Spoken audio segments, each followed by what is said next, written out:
bingelele bonke odadewethu, omama nobaba, omama nobaholi, sisi ngiyakubona nawe dadewethu ngiyakubona nawe, ngiyakubona gogo, everybody who is here with us. Kwaze kwamnandi hlangana size endlini kakhulu. Ngicela nje lapho ungangivulela encwadini Ephesians chapter number 6. Sizofunda nje verse 10. Cela ungangiboleka noma ngiboleka iBhayibheli ngizoyisheshisela ngiyifundele. Likhona khona phethi phone esiZulu noma lesingisi. Likhuluma ngezinto that are very very important. Ngoba manje siyaphuma kwi-defense mode bazalwane. Siyaphuma kwi-defense mode, siya-offenda manje. Amen. Sesiyaphuma kwi-shield of faith. Amen. Sesingena kwinkemba manje. Amen. Sesingena kwisagila. Sesiyabeka phansi ihawu manje. Sesikhathi isagila. Siyoyitha abantwana bakaNkulunkulu abatshotshwe yisitha. Yabona mase singena kwi-offense. Cela ngibheke bazalwane. Wayelele namabhayibheli. Ephesians 6 verse 10. Okay. 6:10. Okay. Mase singena kwi-offense kufanele shiye izona. Mase singena kwi-offense kufanele shiye izinto esizithandayo. Ngoba njengoba kuzo-offend isithi naso sikubheke ukuthi yini leyo ithandayo sizongena ngaleyo nto. Mhlawumbe uthanda abantwana bakho kakhulu, mhlawumbe uthanda umndeni wakho kakhulu, mhlawumbe uthanda i-pleasure kakhulu, yile nto abantu abathanda ikhampani. Mase singena kwi-offense bazalwane, asisenaso isikhathi sokudlala. Sesiyothatha ibandla likaNkulunkulu siyolitha. So listen, it's important. The kingdom of God suffered violence because violence was taken by force.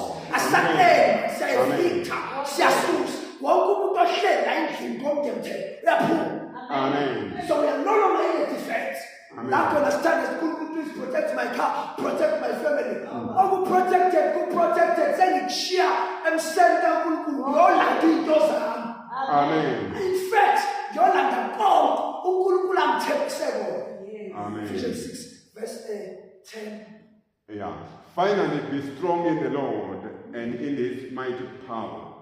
Put on the full armor of God so that you can take your stand against the devil's schemes. For our struggle is not against flesh and blood, but against the rulers, against the authorities, against the powers of this dark world, and against the spiritual forces of evil in the heavenly realms. Therefore, put on the full armor of God so that when the day of evil comes, you may be able to stand your ground. And after you have done everything to stand, stand firm then with the belt of truth buckled around your waist, with the breastplate of righteousness in place, and with your feet fitted with the readiness that comes from the gospel of peace. In addition to all this, take up the shield of faith, with which you can extinguish all the flaming arrows of the evil one. Take the helmet of salvation and the sword of the Spirit, which is the word of God. And pray in the Spirit on all occasions, with all kinds of prayers and requests. With this in mind, be alert and always keep on praying for all the Lord's people. Apostle has opened a gate in the spiritual realm. Amen. As the apostle, the highest order, the highest authority, the highest authority, mina ngidinga lokho nalokuthi ufuna ama-personnel. Uthe ufuna college, uthe ufuna uku-activate abantu la endaweni, uthe kufuneke u-access, uthe ama-plans asekhona, kodwa manje i-implementation. Now, mase sikhuluma-ke lezi zinto bazalwane, sesibuyela-ke manje i-control room. Amen. Sesikhulumile ekwenele. Asazi ukuqhubeka-ke manje. Sesikhona iy'ngelosi, each and every category that the apostle has spoken about, the angels are provided now. Amen. uNkulunkulu will give you the horses. Amen. You fight the riders. Amen. So manje thina sefuna sibuyele in the control room. Amen. Control room ke bazalwana konke bangumsini. Amen. Akho khona ukuza njalo enkonzweni sizobheka ukuthi sigqoke kanjani. Amen. I-control room umthandazo wakho. Amen. Uyabona lo sinawo la. Kodwa umthandazo wakho kwesinye isikhathi ungalali ebusuku. Uvuke ngo-12. Uvuke ngo-3 ekuseni. Amen. Yabona izikhathi lezi khona le week from 12 1 2 3 4 5. Kusuke kusetshenzwa ngalezo ikhathi. Amen. Kusuke kusetshenzwa abantu bangaphumeleli. Amen. Kusetshenzwa dilizwa. Kusuke kwephula impilo ngegama lakhe. Amen. Amen. Ngo-12 njengoba usukulele ngathi ubuke days ne-bold and beautiful buke generation nozalo ukhathele khona abantu abajuluka and most of them mawusubabuka ubabukele bakhathele they were busy ebusuku abangaphumeleli angalalela yabadlali kanjalo njengoba nje sesiqala imvuselelo ubonile last week siqala imvuselelo we have offended the enemy bazalwane. Amen. Usazobona ukuthi wena ngafika ama-attacks kuwena asese Amen. lento kade senza la was not defense mode. I-defense mode ilento ekhulekayo our Father who art in heaven. I-defense mode leyo i-defense mode futhi ingozi ngoba engagcini ikwenza ube passive. Angithi uNkulunkulu vele onzayo phinde you need to take up the armor of the Lord. Amen. Bazalwane siyo-offend yini u-offend lithi iBhayibheli lami uthi uDavide kwafika ufelela kwafika ibhele labamba imvu kababa wakhe la ibamba bahamba ngabo. Amen. Uthi uDavide akalona isosho uDavide akekho trained to deal with a wild element, not just any element, a wild, dangerous and vicious element. Lithi iBhayibheli uDavide uthi ngakubona amandla kaNkulunkulu. Amen. Uthi ngakulandela lokho kuyibhele ngi-intimidate ukuthi ibhele kodwa amandla kaNkulunkulu awanendaba ukuthi ibhele. Uthi I pursued. Amen. Uthi I pursued this bhele that had taken my father's property. Uthi ngakufika lokho kuyibhele uthi ngakubamba isokwetholele kuwo. Amen. Uthi I tore it apart. Amen. I took my father's property. Ibandla laNkulunkulu iproperty kaNkulunkulu. Amen. Usathane akwazi ukubamba abafowethu baqedwe inyawo phela. Amen. Baqedwe ama-drugs, baqedwe amafulalela. Kodwa ngeke sikwenze lokho bazalwane. If we don't have time to pray in our private closet. Amen. Holy altar. Amen. Yaqedwe esuke siyenza ngathi. Amen. Uyabonakala umuntu othandaza enkonzweni phela. Siyabala ukuthi awathandaza enkonzweni. Kodwa futhi nalokho kuhle because we encourage you, but we need you to move to the next level manje. Amen. Akawube nekhathi ebusuku. Amen. Yabo bazalwane siyasebenza thina ebusuku. Amen. Ungaqala nje ngi-active kanje yini? Khona insuku langalali khona. Amen. Uyaphuma nje egcekeni. Uthatha umshadelo noma ngithanda. Amen. Umshadelo udetwa. Uze kufonele umastende lo la ngihlala khona. Kunomsindo la esikoleni la kumakhelwane kwenzakala bese ngene ifone call sikubuzo kwenzakala ngithanda ngiyasebenza. Ngiyasebenza kulungile kusho ukuthi ba-disturb feelings wami ngona. Because khona into engaphakathi ukuthi there is an attack that is going to come. Amen. It must find you ready. Amen. Akafika usathane uzosebenza kufike nini. Amen. Amen. So nginikezwe 10 minutes sihlala phansi. Bazalwane let us sekubuyela kwi-personal commitment. Kwelikamoya khona la silwa khona as an army, a force, a unit. Mhlawumbe about 15 siyaba so but khona lento ekuthiwa i-combat. I-combat ilakho lokubhekana nosathane wena naye. Amen. Manje basingabasi sibazali abakwazi ukuyicombat. Khona isikhathi lamasosha eza khona as a force. Mhlawumbe uthola ukuthi kuza a legion mhlawumbe it's groups of 12,000 mhlawumbe sonke siba 2,000 sizohlasela orange farm. Okay, that is good, but as impi iqhubeka nihamba nami nibe scattered bese kuqala i-combat. La khona kuwena uzabekela nami ngizabekela. Sibambana mntaka ukuthi insizwa akuthuthiswa. Uzama ukulifaka ufike ngifaka. Uyabona sekusekuliwa ke lezo zinto yizipho izinto ze-stress, anxiety, business alarm, izipho ey'bhekene nawe, izipho ze-desire. Mhlawumbe khona umfana okushelayo noma khona intombazane wena oyishelayo noma khona umfana wena omshelayo. Combat le usakhela ukufaka esitini njalo sibona ungakholwa ngempela noma udiphende kwi-collective corporate power. Corporate power is good, but you need to also be able to serve God as a singularity. Ube ark. Ube system work. Ingelosi yakhe ikwazi ukutshela ukuthi sikhubuza there is a battle that is coming. Ube ne-detail. Usiza amaphosa amehamba. Uhamba nemoto eziwu-12 angithi khona ama-cyber scientists, khona ama-advisors kulezi moto, khona ama-ministers kulezi moto, khona ama-defense, ama-armor bearers kulezi moto. Sihamba nomuntu oyedwa. Nawe lithi iBhayibheli, you are royal priesthood. You are always accompanied by angels.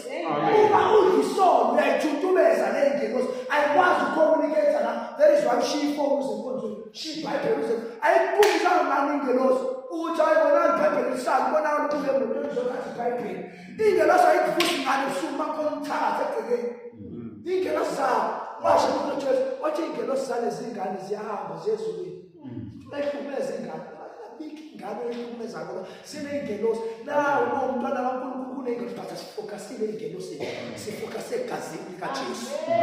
Lithi iBhayibheli ngey'nsuku zokugcina banqoba ngezwi lobufakazi. Kufanele kufakaze bazalwane. Kufanele kufakaze impela nje kusuku. Umbusi umcala ukuthi usicela ukuthi usinikeze ithuba lokufakaza bekhona bazalwane.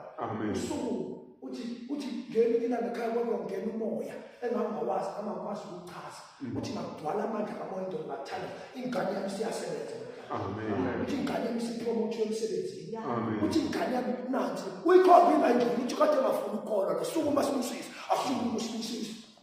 Ne-BMW kahle ngoba bonke laba abaphumelelayo bavame ukuba nenkani bangafuni ukuze enkonzweni. Ukuthi bayazenzela. Funa kuba umzalo lebholi lapha ngifuni ukuthi omaseke esontweni. La indlela khona ukuthi yonke into ayiphume emnyango. Bangafuni enkonzweni ngilindele lapha ephakathi ngokubona basenguwe. Umzali nomama one-street. Bathi zonke lezi zinto yiyela la. Loya 12 to 5 uyavuka imidlalo. Uhlala uthanda mzalwane record ukanye into emi-downfall yebandla. Sonke siphethe amafoni la ngisho but akekho recording calls. Inkonzo seyicapturisha bese ngisebenza lapha ebhizinisini. Angibele ngilalela iy'nhlebo zabantu, the spirit of the air, the prince of the wind. Usathane umoya wey'mpukane, wind, whispers. Which one is like he is like a roaring. He is like. Amen. What is a roaring lion? He is not a roaring lion. He does not know how to roar. But he is like, he sebenzisa intimidation. But he sebenzisa intimidation. Ube afraid.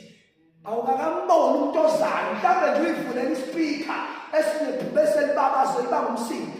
Kuthiwa akuyena onamasathana kanamanje. But usebenzisa ama-schemes to intimidate you. Iphubesi before likubulala liqale lik-intimidate. Ngoba liyazi nawo usize kodwa line-voice. I-voice is nothing. Wena funa ukwazi ukuthi decipher ukuthi this is a voice. Let us see where this voice is coming from. Come ngikokoloshi. Utozokuphathela ngomnyango. But uma omunye umuntu bezokubhaleka.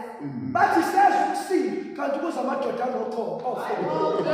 Kwabaleka amabutho they were intimidated by noise.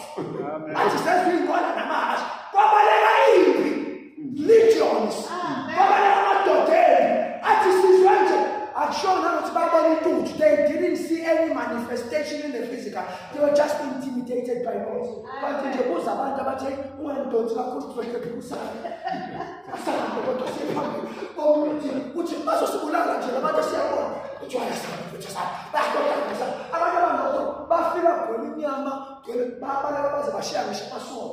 intimidation injalo. Baba bashiya ngishimpambo, bashiya igolide, bashiya ukuthi laba bafika impambo. Bavalele lapha edolobheni ukuthi bangangeni ngoba bayagula. Bafika labayibusela bayele. Impi yonke ibalekiswa yini intimidation. Abaleka abantu. Babefika lapha sebezomenda ukuthi nina nabalekiswa nje amadoda awu4. In addition, people are defenseless. Unjalo uNkulunkulu. Uyabathanda bakuthakathaka. Kodwa nabakuthakathaka phela abaphuma ukuthakathakeni bafika. Lokho uJesu siphila amandla bafike. So hlala ezona kuze kube nini? Wena ufunda ukuphila kamnandi. Wenza uSathane ngeke into akwazi ukuthola kuwena. Uthi yazi uSathane kanti uthi uJesu the devil has got nothing in me. Amen. But I've prayed for you, Peter. That your faith failed not. What basekhuluma lezo soyikhuluma nangomuntu le. Ifika ukugcina. Ifika next week Wednesday. enye into bazalwane akusithi naso ke sikwazi ukushumayela. Amen. Sixolise ngehlala, make it your own private business. Amen. Let you use your Facebook. Sixolise zakho ngehlala. Amen. Upost on usabashumazi, I can attest to the fact that I can guarantee each and every changer throughout the life of the ministry. Konke wahlala so. Church the Yes. abantu kufanele bamengethe. Ngino 50 million wami uNkulunkulu angidalele ukuthi uyongena ezulwini nawe. Amen. Mhlawumbe futhi ngino 20 billion. Abanye bayosindiswa senkade nafa. Belalele intshumayelo zami asekho. Amen. Unesikalo nje nawe ubekele so ukuthi uJesu omunye umnikeza 100 rand, omunye umnikeza 200 rand, omunye umnikeza 5 rand. Wathi meke uJesu uthi lo ka 5 rand awangithathile ngokufika Nkosi ngoba bengitshela ukuthi uzokufuna. Uyalizwa iBhayibheli lithi uJesu was disappointed. Wathi ngikunikeza isipho. In fact wangakhuluma ngesipho kwabantu abazulu bathi ama-talent. You are not talking about talents. You're banika imali. Give you shillings, talents, it's money. Amen. It's a current. Bayabanikeza. Bayesebuya uJesu futhi wenza leso simangaliso. Leyo example. Uthi mayesebuya abantu omunye use-increase isi-10,000, omunye use-increase isi-100,000, omunye uyifihle ngaphansi kwa-carpet. Lesi sipho sakho. Asifike. Izipho. But over and above that, Bazalwane, this is the year of the path of salvation. We are holding on to that because that is what is declared in the South. I just want to say this. Let us not drop the momentum. Even as the way I achieve, my business is booming right now. Kubuwa mina lapho sidayisa khona manje. Abantu ngiyadayisa kuwona. Kubuwa mina nje ahlala kuwe mina abantu bazothenga ngathi konke engenza ngayo. Amen. Kanti senginamandla okuhlehlisa izinto abayitshalela ematafuleni amuzi ingane zibe intimidated nje mayifika etafuleni lapho because angizini ukuzohlala lapho ngiyaqhubeka kunezinto eziningi. I have a laptop that needs servicing. I need a car, bazalwane.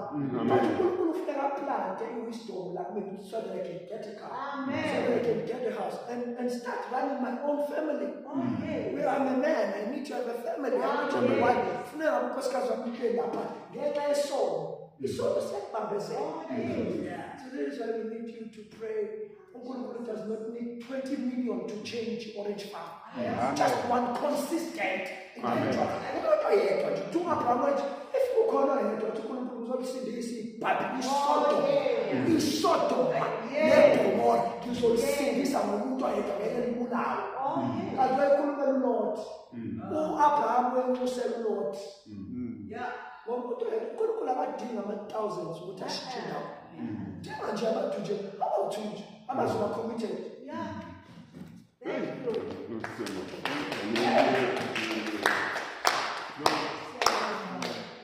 Siyabonga.